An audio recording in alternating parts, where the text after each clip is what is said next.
Welcome to the Wander Mode podcast, where we celebrate the fearless spirit of women embracing life's wanderings.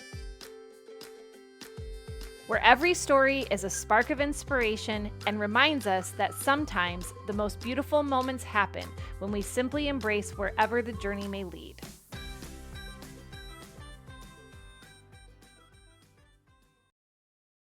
Today, I've definitely got some reflections that have been swirling around in my mind ever since my interview with Kelly Hart, the owner of Schroeder Meats in New Germany, Minnesota. So Kelly's journey from running a hobby farm to owning a butcher shop was nothing short of inspiring for me. I loved that she was willing to share her experiences on the podcast, that she was able to share the challenges she faced, like learning new systems, the triumphs that she's had along the way, like finally remembering a farmer's name when he came into the shop, or finding certain roles that fit her kids' personalities within the family business. Her story is a testament to resilience and adaptability. She not only transitioned to a full-blown business, but was also juggling the responsibilities of having a newborn at home. I mean, really, can you imagine learning a completely new business with a newborn in tow? Like, that would be enough to push me over the edge. It is incredible, and I loved hearing her story. And so many aspects of our conversation struck a chord with me because in many ways, I'm on a very similar journey, albeit not with the newborn part. Transitioning from teaching to entrepreneurship has been a whirlwind. And there are days when I have questioned every decision I've made as it relates to leaving teaching. And although the last few weeks have had very consistent feelings that I have felt for the whole last year, lately, these emotions, they're overflowing. I am sad.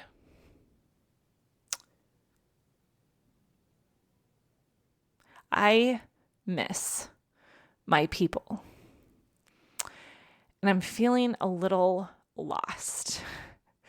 Like I'm navigating this world without a compass. And I think because it's been a year, I now feel very much like I'm in the position of being an outsider to that world. And I can't even express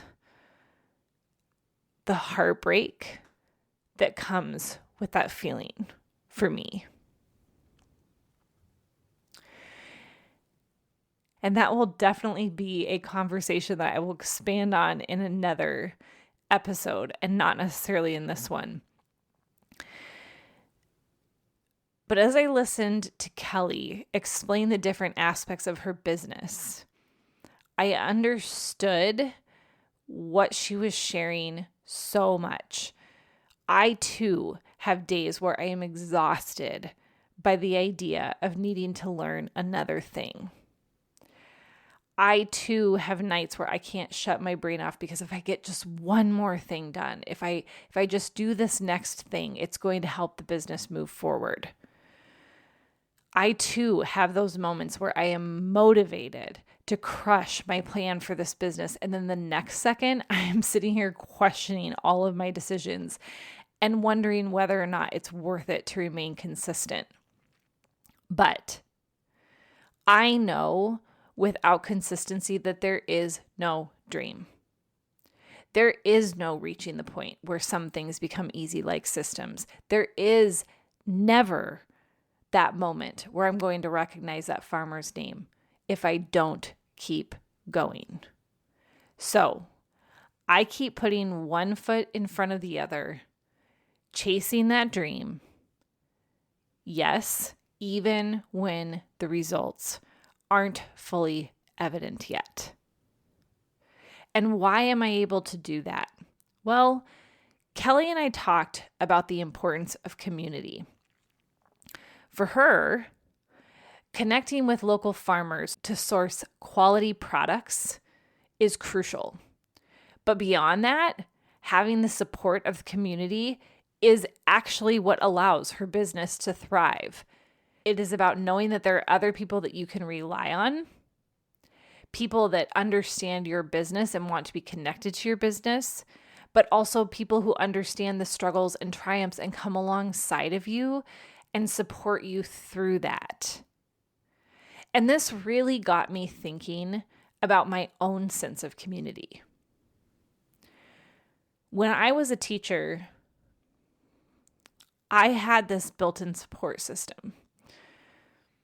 I had time in my day in which I was able to spend with my friends, and we were able to understand that daily grind together, and we could share a laugh, or we could offer a shoulder to cry on, and we were there for one another's big events. We were there for one another's challenges, and we were there for one another's triumphs. But since stepping into the world of entrepreneurship, it's been different. My friends and family have been so wonderfully supportive. They're always there to lend an ear, even though they don't truly grasp what it's like. But I can vent and I can process and I can navigate some of those conversations, and I can come out on the other side motivated again. But unlike teaching, I don't have anybody in the trenches with me, so to speak. And connecting with Kelly and hearing her story was a reminder of how important it is to find and nurture those connections. And it's why I have recently joined the Boss Mom community. And it's so important to me. It's why interviewing other women who are daring to venture into their own businesses matters so much to me right now. It's because it normalizes my experiences.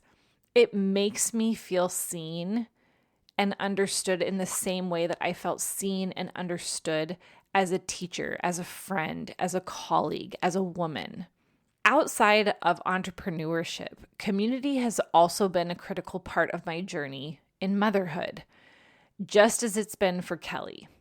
When she had that moment of recognizing that with her family living at a distance and having them come into town and be able to support her in a variety of ways, cooking, cleaning, caring for the baby, doing repairs, etc. It's a big deal. And when I had my daughter, I was fortunate to have a friend who was also due with a little girl just 2 days before me. She was already a mom of 2 boys and had so much experience that I could lean on. And she was the number that I would text in the middle of the night. She was the person that I would call when I was stressed about a new phase that my daughter was going through. And having that support made all of the difference. Our best friends, we have a text message thread called Co-Parents. Why is that? Well, it's because they are such a big part of our parenting journey. They fiercely love on our kid, and our kid loves them. She stays over at their house. She asks for sleepovers at their house when we're managing aspects of the business like deep cleans or maintenance trips or things that might be a challenge for her. That's where she goes. She has her own room there, and she feels as at home there as she does in our own house. It takes a village, friends. It truly does take a village. And in today's world, where we do not operate as a village anymore, it takes so many intentional decisions to find community, to support yourself with people that love you unconditionally, to surround yourself with people that you can rely on and those that can rely on you, to surround yourself with people who understand the exact circumstance that you are currently going through. So as we wrap up today's episode, I want to leave you with this thought. If you are on a similar journey, whether it's starting a new business, navigating motherhood, going through a divorce, or any other major life transition, seek out your community. Find those people who understand. Find those people who can offer you support and encouragement. That still may be your group of friends. But if your group of friends doesn't understand to the core, whatever transition it is that you're navigating right now, find those that can support you, because it will only make you a better friend to your existing friends. It will only make you more present, because that aspect of your life you're removing the stress from. It might not always be easy to find this community, but they are out there. And when you do find them, hold on to them. Thanks for wandering with me today. If you were inspired by this episode and think it would ignite a spark in a friend, don't hesitate to share. And if you're craving more from the Wander Mode community, hop on over to Instagram at WanderModeCo. Meet you in the next episode, and until then, wander on.